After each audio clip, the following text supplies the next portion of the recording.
We're going to get started in about 2 minutes. About 2 minutes, we'll get started.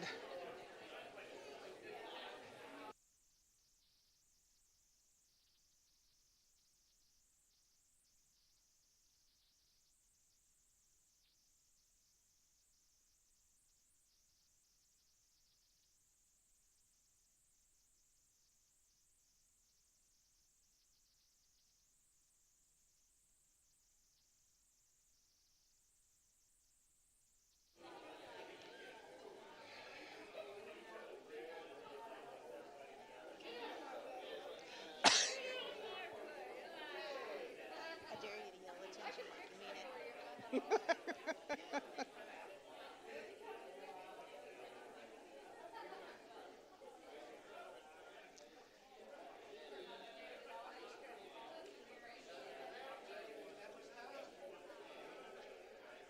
I know I was already short at 5 minutes. You'll make it? You'll make it with 5 less minutes?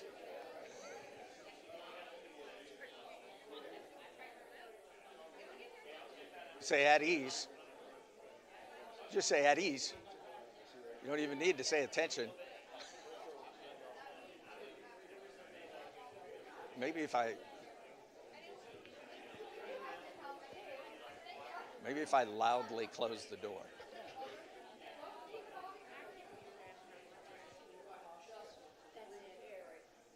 Then you gotta, that's it.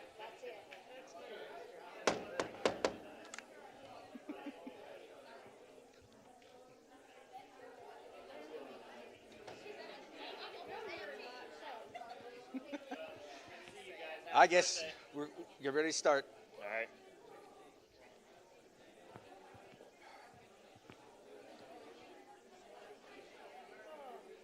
Don't be sorry.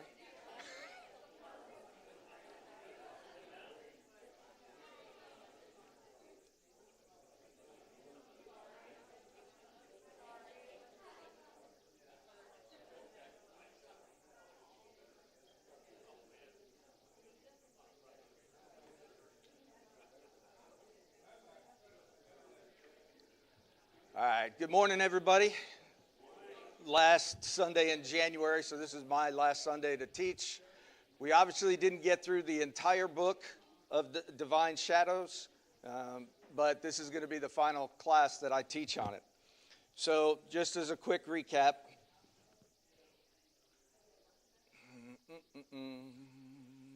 It is on. All right. So we started with what was the purpose of the Old Testament. That's how we started. We talked about defining what a shadow is, what a divine shadow is, and how that we could get a better understanding of the New Testament through the Old Testament. Last week we went through Abraham and the crucifixion. We drew the parallels between Abraham and Isaac and Jesus and God. And then today we're going to go into instead of just doing the one event, we're going to do a comparison of the shadow of the Messiah, looking at Moses and compare with Jesus. I thought this was a good illustration. As you know, Andy said, analogies are the weakest form of argument. However, they can show a point. In this case, you see a ball without a shadow. Shadow can add the context to it. And now we see it makes a little bit more sense that we put a shadow on there. We could see that that's a circle or a ball, three-dimensional, if you will, that's on a surface. And then we change it a little bit, change the placement, and now we think that that ball is either floating or has bounced up somehow, and it provides a little bit more context once you add the shadowing. It's kind of like an artist when they're drawing a sketch. Those shadows start to add the depth to your understanding. All right. So, Moses and Jesus, the shadow and the light.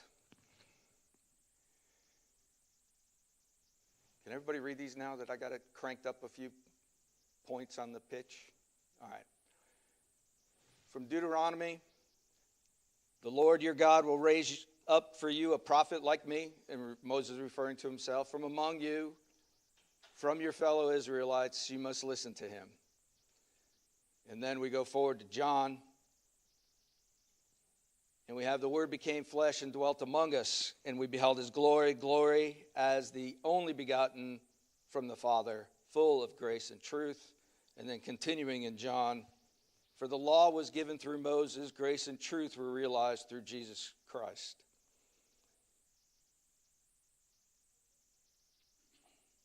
Crook in the book comments that it's not necessary to understand all of the Old Testament in order to be a Christian. All right? He says you don't need all of this to become a Christian. But it really helps in maturing our understanding of God, of Jesus, of the New Testament, when we do have a better comprehension of the Old Testament. Now, does everybody agree in that as far as adding to the purpose of what we study the Old Testament for? It's to enrich where we're at, make it a better picture, better understanding. All right, so we're getting somewhere. All right. So Moses and Jesus, we're going to take this the easy way. Big picture stuff, set in the context, set in the environment. You have on Moses' side, we all know the stories, but we'll go over in some detail on it. Here we have, the Israelites, they're captives of Egypt. They've been waiting for somebody to come deliver them out of slavery. Pharaoh issued the decree for the death of firstborn sons. Moses got packed away in a basket and put on the Nile. And the parallels for that. What's the parallel with Jesus and the Israelites? Who are they captives of? Rome. Both waiting for a deliverer. Instead of Pharaoh, who issued decree against sons that were 2 years or less, Herod. Both had a Jewish couple, this time instead of in the Nile in Egypt, and instead of a basket of straw, a manger of straw. All right, so that's big picture stuff. Sue, there was a nice one in there that talked about splitting Moses' life. What do we really know about Moses? Of course, I'm always tainted, I guess would be the best word, because of excessive radio listening and TV watching. And so, sometimes I'll think something really happened because I had to watch the Ten Commandments every Easter. But it may not have actually been in the Bible. It might have just been somebody's interpretation. So, describing these cycles of Moses, what do we know about his first 40 years, plus or minus? We did the birth of Moses, but what else do we know? What are the others?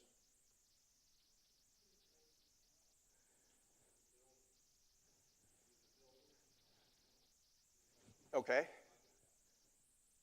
He was raised as a prince in a palace. How did he become not a prince? What did he do? Killed an Egyptian. Then what happened? He ran away. It wasn't like the movie where he was banished and tied up and led to the edge of Egypt or wherever. All right. Anything else we know from these early days? It's only a couple of chapters. All right. So now he's out of Egypt for plus or minus another 40 years section. What do we know about this period of time? What happened? He got married. Became a shepherd. What else? Oh, Aaron, he had a brother. Okay. Anything else we know from these 40 years? How many? 10?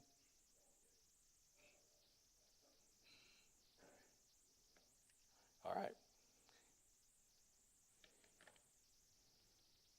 And then after being in the presence of God, the last 40 years, quite eventful. What do we know about this?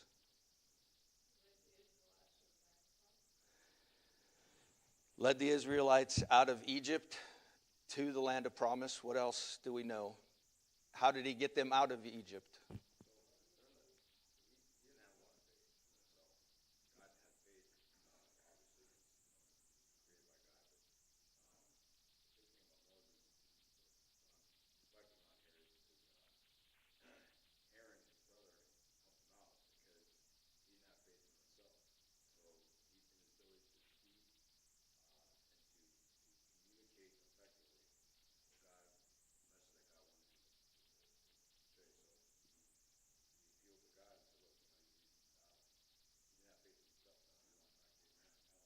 A lot of us don't have faith in ourselves standing up here. So he had Aaron, Clay, Wally both brought that up. What else? He could get irked.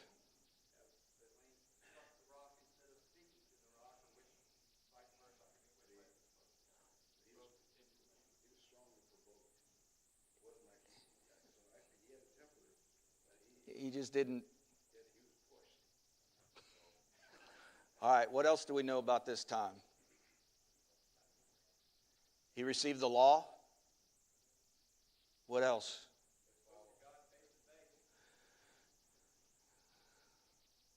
And then he had to wear a veil after that. What else?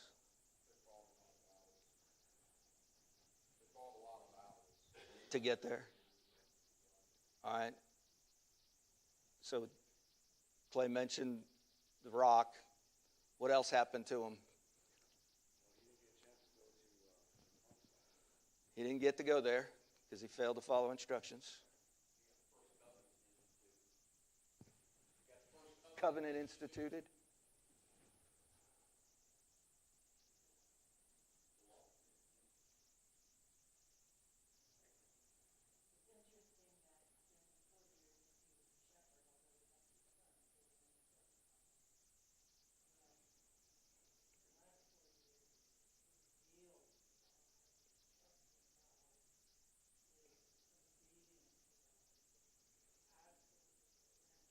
And he reinstituted circumcision.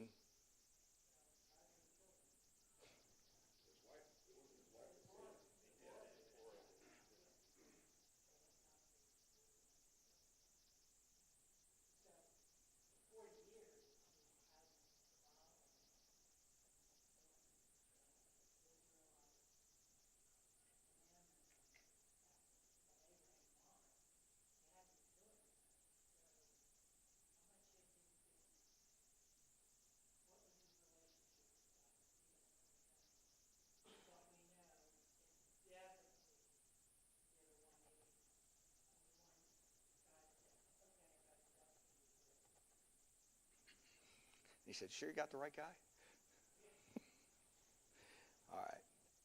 And then summing it up, Moses' purpose. What was his purpose?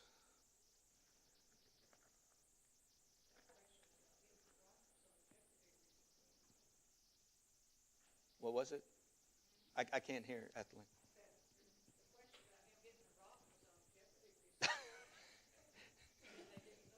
They didn't know it either.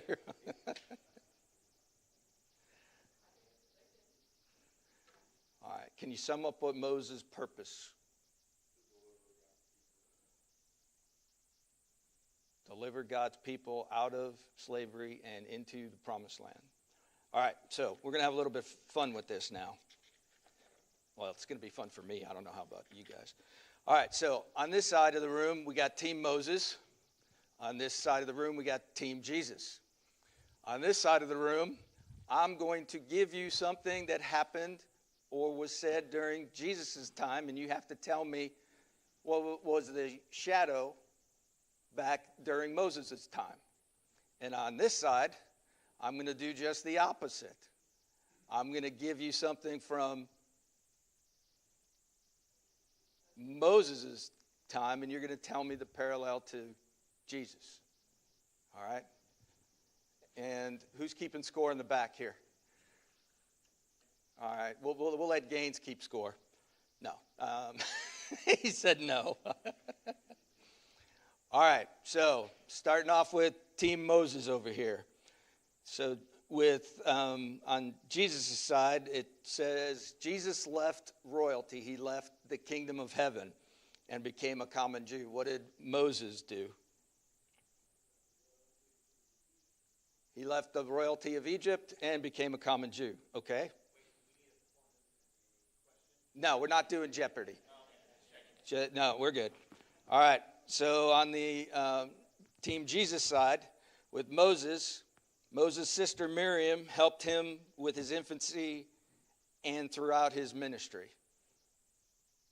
What's the light, that shadow?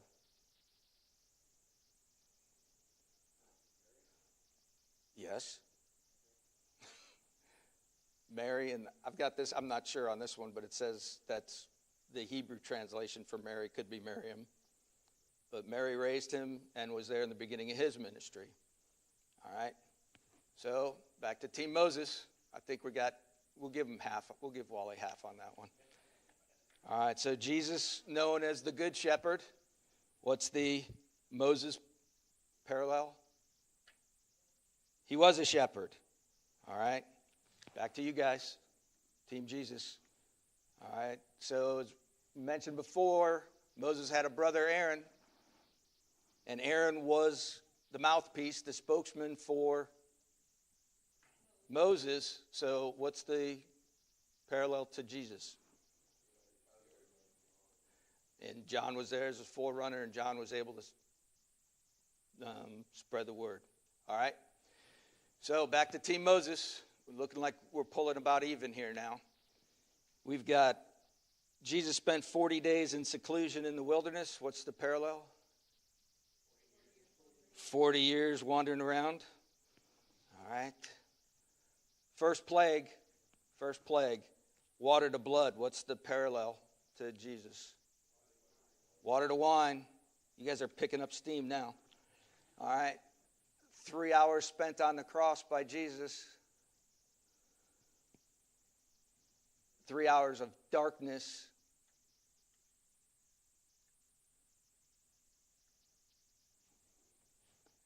It was really dark for 3 hours. What was the plague? It was the plague of darkness. Yeah. No, it was 3 hours of darkness while Jesus was on the cross. The parallel would be the dark plague of darkness. All right. Give you half on that one. All right. No, I'll give you half, Mike. All right, so back to Team Jesus here. The last plague was the death of all the firstborn. Parallel Jesus' death on the cross. Okay. Jesus was the Passover lamb. Parallel back to Moses. He had to kill the Passover lamb. That's how they got out of Egypt. All right, smearing the blood on the post of the door and the beam on the cross. Let's see. I'll hit that one up. Bread and wine, that's too easy. Offered vinegar on the cross. What's the parallel to that one? Back to Moses' time. Seder dinner, Passover dinner, bitter herbs. All right. The crossing the Red Sea, no longer being a slave.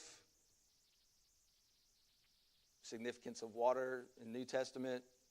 Baptism. All right. Let's see, any other really good ones here? Ooh, here was a good one.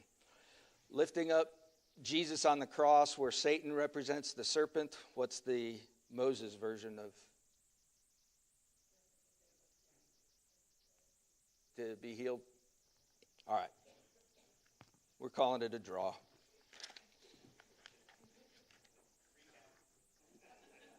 Tied. All right. Specific verses, if somebody could, Exodus 34, verses 29 and 30.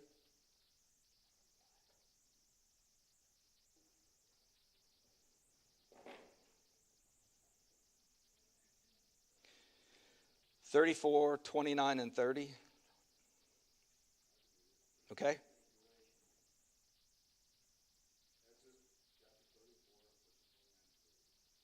Now it was so, Moses came down from Mount Sinai, and the 2 tablets of the testimony were in Moses' hand when he came down from the mountain, that Moses did not know that the skin of his face shone while he talked with him. So when Aaron and all the children of Israel saw Moses, behold, the skin of his face shone, and they were afraid to come near him. All right, and now Matthew 17, 1 through 3.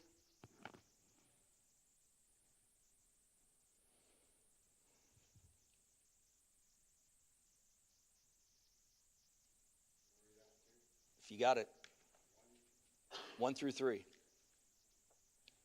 Now after 6 days, Jesus took Peter, James, and John his brother, and led them up on a high mountain by themselves, and he was transfigured before them. His face shone like the sun, and his clothes became as white as the light. And behold, Moses and Elijah appeared to them, and talking with them. Reed had mentioned transfiguration. I think I heard it coming from the back over there. So both of them, though, in this case, where's the light and where's the shadow? They're both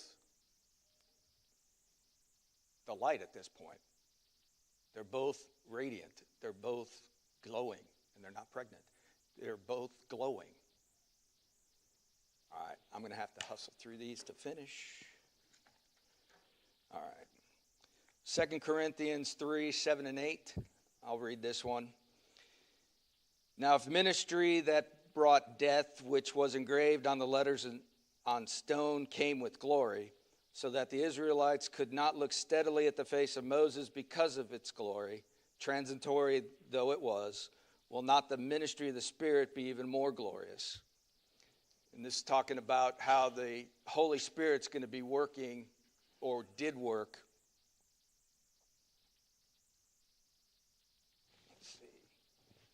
Acts 6:11. This was an interesting one. I'll read it. Then they secretly persuaded some men to say, "We have heard Stephen speak blasphemous words against Moses and against God."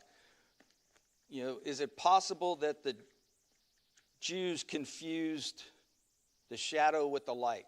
Meaning, did the Jews hold Moses up to the same level as Jesus? Did they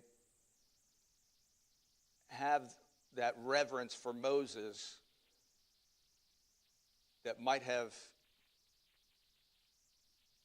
slowed, delayed, and hindered their ability to see Jesus as the true light?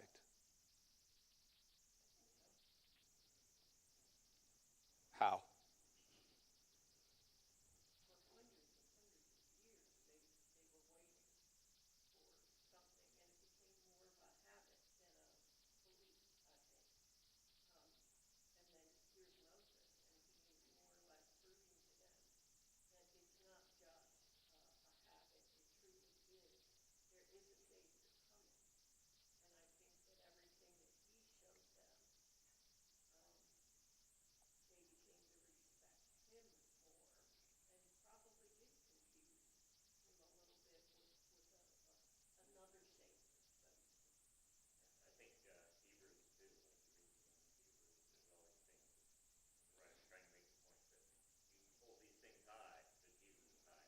Yeah, chapter 11, the heroes of faith.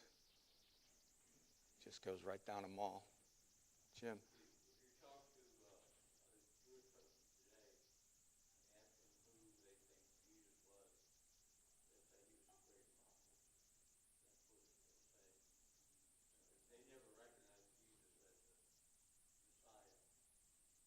As the Son of God.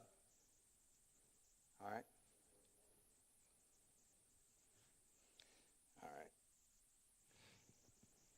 So, Larry, we started talking a little bit here about Hebrews 11, verses 23 through 27. By faith, Moses' parents hid him for 3 months after he was born because they saw he was no ordinary child and they were not afraid of the king's edict. By faith, Moses, when he had grown up, refused to be known as the son of Pharaoh's daughter. He chose to be mistreated among the people of God rather than enjoy the fleeting pleasures of sin. He regarded disgrace for the sake of Christ as a greater value than all the treasures of Egypt, because he was looking ahead to his reward. By faith he left Egypt, not fearing king's anger. He persevered because he saw him who is invisible. The question that's in here is, do you think that Moses knew who he was a shadow of, or whom he was a shadow, to try to be grammatically correct? He had told him that God's going to send somebody else, and you got to listen to him. So did you think Moses knew?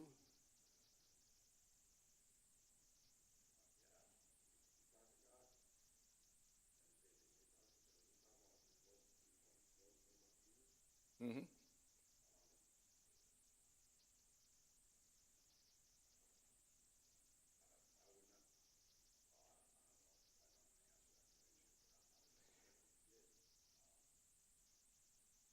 That there was someone else, something else, that it wasn't just going to be done with him. Especially when, he didn't even make it to the promised land. He knew that there was going to be something greater.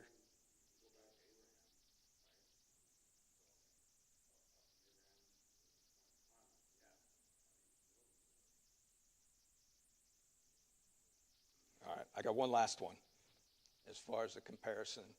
The bread of life, and this one is fairly straightforward in that you had, during the wandering around in the wilderness, they had manna from heaven, and Jesus is saying that he's the bread of life. That's pretty clear to me, but I just wanted to focus us on John, where this is coming out, and understanding that Moses being that precursor, that shadow to Jesus, that promising those that come to Jesus will not experience hunger, that they will not be in need.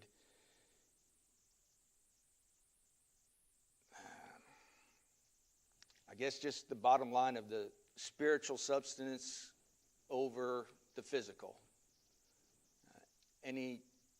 I know I'm out of time, but any thoughts on the comparison between just the physical bread and the act of feeding, whether it's 5,000, 7,000, when loaves and fishes, versus that spiritual sustenance?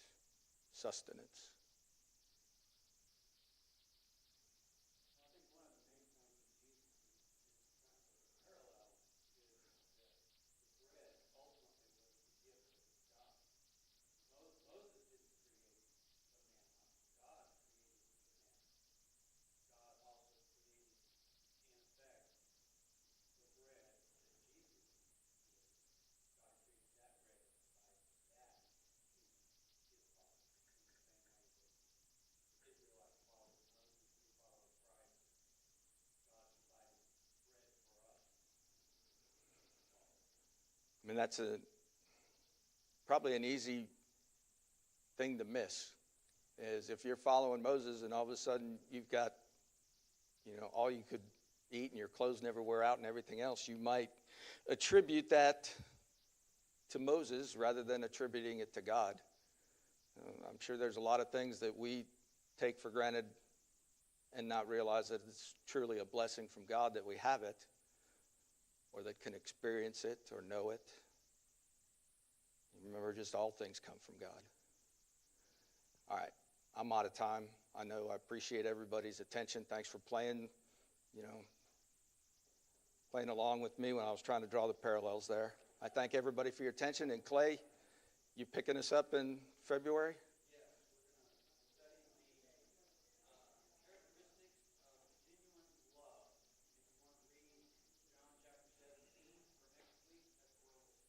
All right, John 17 for next week is where Clay will pick us up.